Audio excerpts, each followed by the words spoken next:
Programa Visão Espírita. Apoio. América Chaves Seguros.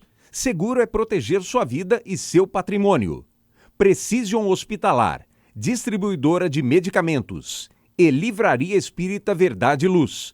Desde 1959, divulgando o espiritismo em Ribeirão Preto e região. O trabalhador da Federação Espírita de Rondônia, Jorge Elahá, conferencista espírita, professor, é o nosso entrevistado hoje.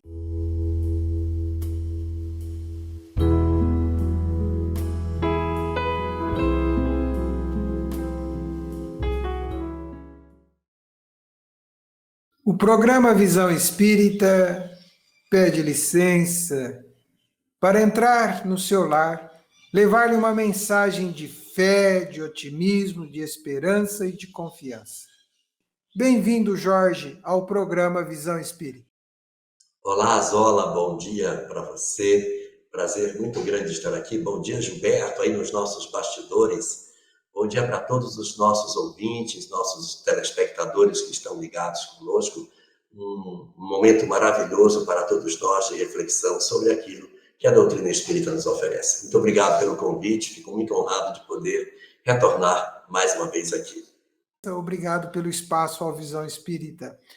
Jorge, a história da religião, a história do cristianismo, assim entendida, passa por um momento chamado Concílio de Nicéia, né? Inclusive, há um livro escrito, né? Um livro que foi editado pelo Clarim de Matão, na Esquina de Pedra, que vai ter no seu final uma frase muito interessante, né?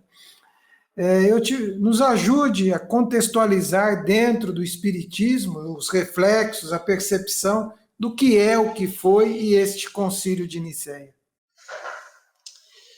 Na verdade, o Concílio de Nicéia é um concílio que vai acontecer no ano de 325 da Era Cristã.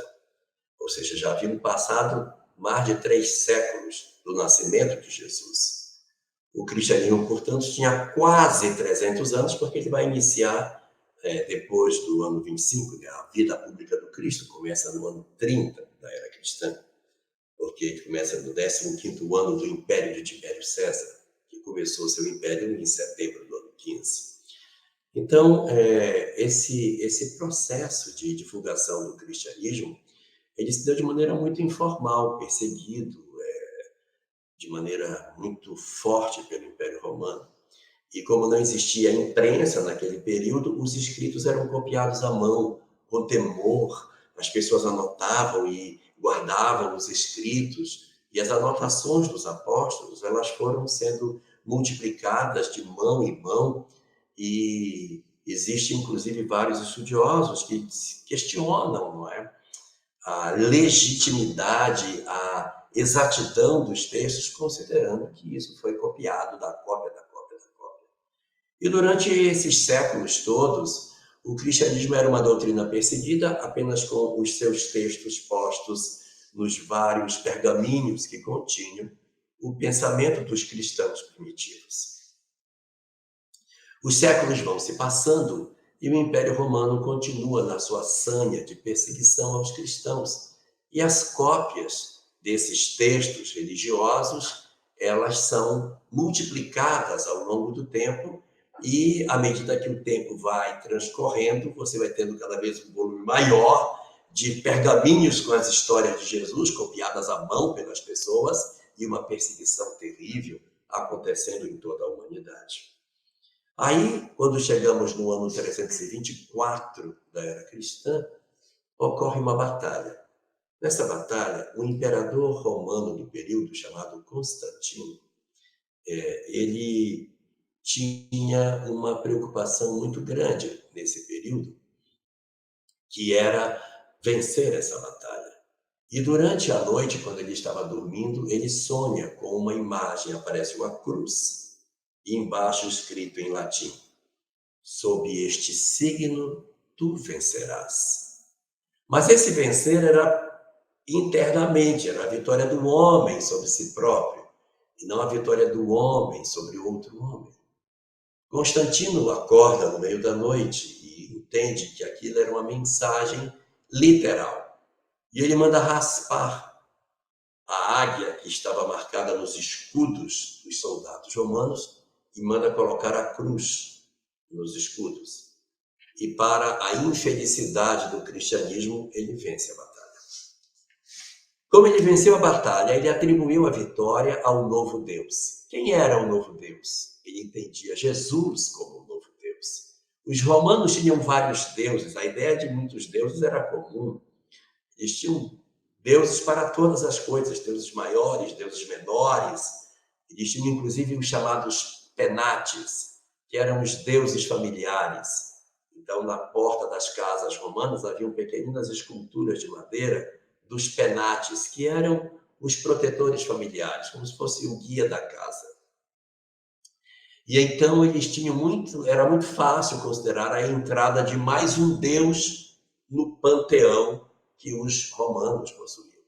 Então Constantino eleva Jesus à condição do novo Deus. E a partir daí, ele determina que o Império Romano será cristão. Isso é um problema muito grave, porque você tem um conjunto de sacerdotes, de cultura, de pensamento, você tem séculos da construção de uma determinada conduta, e aí o imperador chega e diz, muda aí, tá? A partir de hoje é diferente. É como se, de repente, o Papa se convertesse ao budismo e chegasse na reunião de seus cardeais e dissesse, olha, gente, a partir de hoje, nós vamos pregar budismo. Os cardeais poderiam até pregar budismo, mas seria impossível pregar budismo sem nenhum traço de cristianismo. Não tinha como. Eles estão cheios de cristianismo. Então, foi mais ou menos o que aconteceu. O imperador Constantino determina que assim seja, e ele faz com que os templos, que eram todos do paganismo, passem a cultuar a figura de Jesus. Isso dá uma confusão. Isso gera um tumulto, porque os sacerdotes não aceitam, e aí eles decidem que tem que fazer uma reunião para organizar o pensamento. E no ano seguinte, no ano 325, é quando surge o Concílio de Nicéia. Na cidade de Nicéia, os grandes nomes do cristianismo, mesclado com os nomes do paganismo, que agora vai sentar todo mundo junto, a grande pergunta está, e daí? Quais são as verdades que a gente vai estabelecer? E o Concílio de Nicéia é o primeiro concílio do cristianismo já aliançado ao Império Romano, que vai definir algumas funções muito básicas e que perduram até os dias de hoje. É no Concílio de Nicéia que é estabelecido que Jesus e Deus são a mesma pessoa. Ele vai ser estabelecido ali. É porque havia essa discussão. O Criador é Jesus ou Jesus é só o Filho do Criador? É ou não é? E aí, nesse Concílio de Nicéia, é decidido nesse conjunto de sacerdotes que Jesus seria o próprio Deus. 16 anos depois, haveria um concílio de Laodiceia, na Frígia. No concílio de Laodiceia, se desfaz. Não é. Jesus é uma coisa e Deus é outra.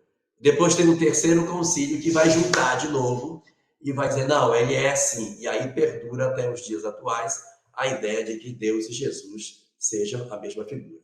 De onde vem isso? Em todo o Evangelho, Jesus sempre se refere a Deus como uma figura externa. O Pai que me enviou, o Pai que me mandou, ora para o Pai. É o tempo todo. A figura é externa.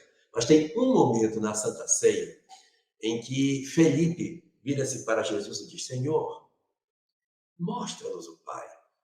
E Jesus responde, como que tu me perguntas, Felipe? Mostra-me o Pai. Não estou eu convosco esse tempo todo e não reconheceis ainda que eu estou no Pai e que o Pai está em mim? Porque eu e o Pai somos um. É em cima dessa frase que se apoia toda a ideia de que Jesus e Deus sejam a mesma pessoa. Mas esse sentido de um não é porque seja a mesma coisa. Existe uma identidade de propósito, existe um pensamento convergente. E se alguém tem dúvida sobre isso, é só ler a sequência do texto. Um pouquinho mais para frente, no mesmo discurso do cenáculo, Jesus vai fazer uma oração pelos discípulos. E nessa oração ele vai dizer assim: eu te peço por eles, Senhor, para que eles também sejam uno contigo como eu sou. Então, os discípulos não viraram Deus. O um é no sentido de pensar semelhante, pensar alinhado, ter propósitos semelhantes, não haver divergência de ideias. Esse é o sentido que se pode buscar de Deus e Jesus. Seria a mesma pessoa defendida do Concílio de Nicéia. Ainda sobre este concílio, nós queremos trazer mais uma reflexão, para chegarmos daqui a pouco numa outra situação. E aonde nasce o Espírito Santo? Pois é. O Espírito Santo também acaba sendo inserido depois, num terceiro momento, em que ele vai compor, junto com Deus e Jesus, um ente que é muito apresentado no cristianismo clássico, chamado Santíssima Trindade. Um pensamento que estabelece que Deus, Jesus e o Espírito Santo são a mesma coisa. E o Espiritismo tem uma visão até diferente de tudo isso. Mas ele é inserido aí. O que seria o Espírito Santo? Seria a manifestação do poder de Deus. Então, as curas, aquelas coisas que Jesus fazia, os seus fenômenos extraordinários, esse poder espiritual que é o Espírito Santo. Então, o cristianismo clássico convergiu esses três elementos para um só, e teve a ideia de que os três são três faces de uma mesma coisa. Jorge, nós espíritas temos uma posição que você já abordou sobre isso, né? Então, entrando no contexto e entrando agora, temos Deus, Jesus e a manifestação das ações e do trabalho, da vontade de Deus. Tem Santíssima Trindade no Espiritismo, Jorge? Zola, eu quero, antes de responder, dizer que a gente está colocando isso não no sentido de desconstruir a fé, de criticar a fé, de dizer que as pessoas estão erradas, porque o mais importante não é que as pessoas tenham conceitos filosóficos lindos e organizados na sua cabeça, mas que a gente viva o amor. Isso é mais importante. Então, eu não quero que ninguém trate o que eu vou dizer como se eu estivesse desconstruindo, desconsiderando ou diminuindo a crença das outras pessoas. Mas, até por uma obrigação de fé, eu tenho que apresentar aqui a visão que o Espiritismo tem sobre isso. Nós temos uma obra espírita chamada O Espírito da Verdade, de Chico Xavier e Valdo Vieira, que, através de espíritos diversos, trazem um conjunto de mensagens para nós. E lá dentro existe uma mensagem chamada A Rigor. Eu não lembro o número do capítulo, não sei se é 2 ou 8, mas é logo no começo da obra. A mensagem chama-se A Rigor. Essa mensagem é uma mensagem muito boa, porque ela pega o conceito bíblico e faz a tradução para um conceito mais espírita. Pega o conceito bíblico, a tradução. Então, vários conceitos que a gente encontra dentro da religião cristã, eles são apresentados na sua significação espírita. Então, dentro disso, vamos lá. O que é Deus? Deus é a inteligência suprema, a causa primária de todas as coisas. Não seria uma pessoa, mas seria uma força, uma inteligência, um ser que não tem forma, que não tem princípio nem nunca teve fim, nunca terá fim. Imutável, eterno, soberanamente justo e bom, único, onisciente, onipotente, onipresente, que se espalha pelo universo infinito. E vale uma questão específica sobre isso, aproveitando até me estender um pouquinho no conceito de Deus, é que lá diz assim, no Livro dos Espíritos, que ele é eterno, vírgula, imutável, vírgula, imaterial, vírgula, onisciente, vírgula, onipotente, vírgula, tudo vai separado por vírgula. Mas quando aparece um determinado atributo, ele não está separado por vírgula. Aparece assim, onisciente, vírgula, justo e bom, vírgula, eterno, vírgula, justo e bom é um atributo só. Não está assim, justo, vírgula, bom, porque ele não é justo e ele não é bom. Ele é justo e bom. A um só tempo ele é justo e bom. Aí a gente diz, mas como é que pode ser justo e bom? Porque na cabeça da gente, quando algo é bom, não é justo. E quando é justo, não é bom. Então, nós temos uma dificuldade muito grande de entender que Deus é justo e bom. E nesse sentido, Vinícius traz uma lição bem interessante sobre isso, que diz assim: para quem tem dificuldade de entender que Deus é justo e bom, vamos fazer um exercício. Eu vou perguntar para você então, Zó. A reencarnação é fruto da bondade ou da justiça de Deus? Vixe, das duas. Exato. A reencarnação é a melhor representação de que Deus é justo e bom. Porque quando você pensa assim, ele é justo. Quando você vai dizer que ele é justo, não. Ele é bom. Ele é bom. Quando vai dizer que ele é bom, não, ele é justo. Porque não são duas coisas, é um atributo que não tem palavras no português. Ele é justo e bom. Justo e bom é uma coisa indissociável. Então, isso é Deus. Deus é essa força criadora eterna. O segundo elemento da Trindade, Jesus, seria um espírito criado há muito tempo atrás, que hoje possui uma grandeza tão extraordinária que ele é o governador do nosso planeta. Ele seria o espírito mais evoluído que a Terra conhece. E quando a gente fala isso, a gente às vezes fica pensando, ele deve ser um pouquinho mais evoluído que eu, deve ter uma lâmina. Não é. Pense, ele é o governador do planeta e você é o que você é. Há 1 milhão de anos atrás, ele era o governador do planeta. E você, se estivesse na Terra, era a espécie mais evoluída. O quê? O Homo erectus, andava daquele jeitinho. Se você pegar 500 milhões de anos atrás, a espécie mais evoluída no planeta eram os peixes. E ele era o governador planetário. Há 1 bilhão de anos atrás, o mais evoluído que tinha no planeta eram as algas azuis. E ele era o governador do planeta. Então nós éramos as algas, ele era o governador. Isso há 1 bilhão. Ele é governador do planeta há 4,5 bilhões de anos. E nós éramos o quê? Eu não faço nem ideia do que a gente era. Não tem nem ideia. E ele já era o governador do planeta. Então isso dá para ter uma ideia da distância que tem entre nós e ele. Mas ele não é Deus, ele é o governador de um orbe. Ele é o espírito responsável pela Terra. Ele é o tutor de toda a história do nosso planeta. Mas é uma criatura ligada a uma coletividade de entidades extremamente evoluídas que tomam conta da galáxia, do sistema solar, das nebulosas, dos quadrantes do universo, dentro de uma hierarquia infinita, porque o universo é infinito. Deus é o soberano Senhor. E nessa pirâmide que não tem fim, nós temos um conjunto de seres luminosos que atuam com ele, e Jesus seria o governador do nosso orbe. Isso não diminui Jesus, isso cresce Deus. Então, Jesus seria o quê? O espírito mais perfeito que a Terra conhece e, ao mesmo tempo, o modelo e guia para o homem apresentado na questão 625 de O Livro dos Espíritos. Tá, e o Espírito Santo é quem? Aí a gente vai recorrer à obra Espírito da Verdade. Lá tem a resposta. Espírito Santo, o Espírito que já se santificou. O Espírito Santo é porque é o Espírito que já se santificou. 2 pontos.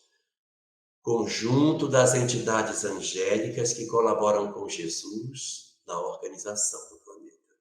Então, Jesus, o nosso governador, tem um colégio de ministros. Esse colégio de ministros que atua sob o seu comando, a reunião desse colégio, esse conselho, se chama Espírito Santo. Eles são todos um com Deus, por quê? Porque eles pensam muito parecido. Então, o que Deus tem como proposta para o universo é o que Jesus apresenta para nós, porque no nosso grau de evolução, nós não conseguimos ver distância entre Jesus e Deus. O Espírito Santo é um conjunto de entidades superiores extremamente evoluídas que secundam Jesus nas suas diversas tarefas. Biólogos, sociólogos, antropólogos, pensadores, filósofos, grandes homens de ciência, grandes físicos, grandes químicos, entidades de uma inteligência incomum e de uma grandiosidade de amor extraordinária, colaboram nessa equipe maravilhosa que o Cristo possui, na organização do orbe. Embora o homem seja imperfeito, mas eles trabalham aproveitando as nossas lições, os nossos ensaios, né? Eles apontam para um lado, a humanidade vai para o outro, mas o trabalho deles é exercitar as nossas virtudes, sem desistir de nós, reconhecendo a intensidade das nossas fragilidades morais. Então, Deus, o soberano Senhor do universo, Jesus, o seu Filho, o Espírito guardião do planeta, o nosso tutor espiritual da Terra, e o conjunto das entidades angélicas que secundam Jesus, seria esse colégio que o Espiritismo entende como sendo o Espírito Santo, o exercício da vontade de Deus. Jorge, as bem-aventuranças são tidas como um roteiro de bem viver e de viver bem, trazidos por Jesus. A humanidade atravessa uma fase conturbada. Estamos longe de Jesus e muito distantes da prática das bem-aventuranças? Sem dúvida nenhuma. As 9 bem-aventuranças, elas não representam, na verdade, um ditado de palavras soltas. Elas não representam um jogo de frases aleatórias colocadas. Elas constituem uma escada de evolução do homem na direção de Deus. O primeiro dos degraus é reconhecer que você é frágil. A primeira das bem-aventuranças, bem-aventurados os pobres de espírito, porque deles é o reino dos céus. Enquanto eu não descobrir que eu sou frágil, que eu sei o erro, que eu sou errado, eu não posso mudar. E se eu não posso mudar, eu nunca melhorarei. Eu só melhoro quando mudo. Para mudar, preciso saber que estou errado. Então, bem-aventurados os que sabem que têm defeitos, que sabem que são frágeis, os que têm erros, porque esses poderão se alterar. Os que dizem, não, estou certo, não tenho defeito nenhum, eu estou correto, os que estão vestidos com a capa da soberba, jamais descobrirão qualquer erro de suas condutas e, portanto, não conseguem acessar o reino dos céus. O reino da paz íntima é só para os que têm conflito dentro de si, porque os que têm conflito descobriram que podem mudar. Essa é a primeira bem-aventurança. Nós estamos muito distantes disso. A segunda é consequência da primeira. Depois que eu descubro que eu errei, que eu sou errado, eu tenho que chorar. Então, eu tenho que fazer contato com a minha dor. Bem-aventurados os que choram, porque serão consolados. Eu preciso mergulhar no meu eu e chorar a minha pequenez, lamentar a minha fragilidade, entender que eu sou uma alma frágil, para que eu consiga avançar para o segundo nível. Depois que eu faço contato com a minha dor e choro a minha pequenez, eu promovo um processo de autoconhecimento, de descoberta de mim mesmo. Aí, eu posso ir para a terceira bem-aventurança. Bem-aventurados os mansos, porque eles herdarão a terra. Eu desenvolvo a mansidão de espírito, a serenidade de alma, porque eu faço o encontro comigo mesmo. Eu me acolho, eu me recepciono, eu me perdoo, eu promovo o auto-perdão, eu sou capaz de entender a minha fragilidade, eu cuido de mim. E ao cuidar de mim, eu retiro a violência, a agressividade da minha alma, me tornando manso. E a consequência da mansidão é que eu me torno capaz de herdar a terra, ou seja, permanecer aqui no mundo de regeneração. Essas 3 bem-aventuranças são todas do homem diante de si mesmo. Repare, primeiro saber que eu estou errado, chorar minha pequenez e vencer a minha violência, me autoconhecer. Sou eu comigo mesmo. São 3 bem-aventuranças para dentro. As 3 seguintes são para fora. Aí é na direção do outro. Olha a 4ª bem-aventurança. Bem-aventurados os que têm fome e sede de justiça, porque serão fartos.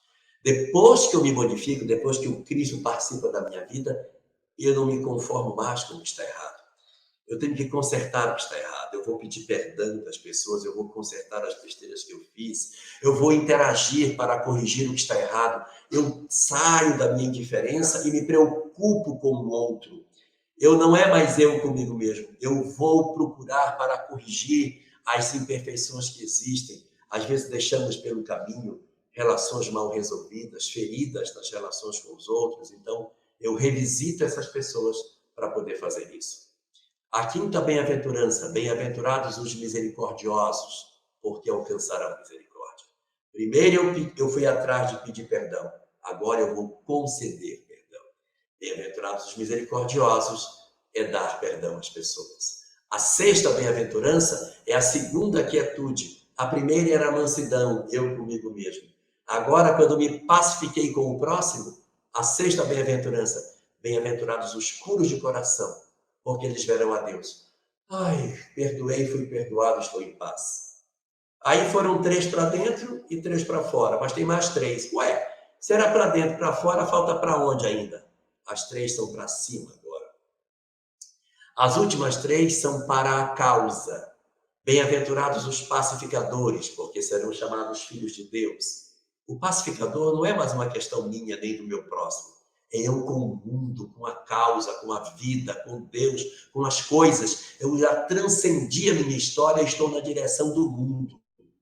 Oitava bem-aventurança: bem-aventurados quando os homens vos perseguirem, mentindo, fizerem todo o mal contra vós, em função da justiça.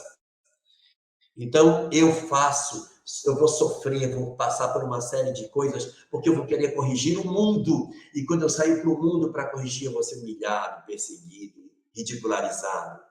E a nona das bem-aventuranças: bem-aventurados vós sereis quando os homens vos perseguirem e vos injuriarem por amor de mim. Já não será mais por justiça, será por amor de mim que eu serei perseguido pela humanidade. E o grande detalhe: isso foi dito no primeiro discurso de Jesus, em que ninguém nem saberia que amaria Jesus. Já estava lá, por amor de mim. Jorge, nós te agradecemos e com esta fala chegamos ao final do nosso programa Visão Espírita. Maravilhoso, encantador e esclarecedor. 20 segundos por uma sua mensagem de encerramento deste programa. Não observemos Jesus nos altares sacralizados. Não o tornemos um Deus para ser adorado, mas mergulhemos na essência de sua mensagem para viver os seus ensinamentos e não apenas para conhecer as suas palavras, mas para interpretar dentro do lar as grandes lições que Jesus deixou para todos nós. Esse é o propósito da sua vida. Até o próximo programa Visão Espírita. Muito obrigado a você que persistiu e ficou conosco até agora. Até lá!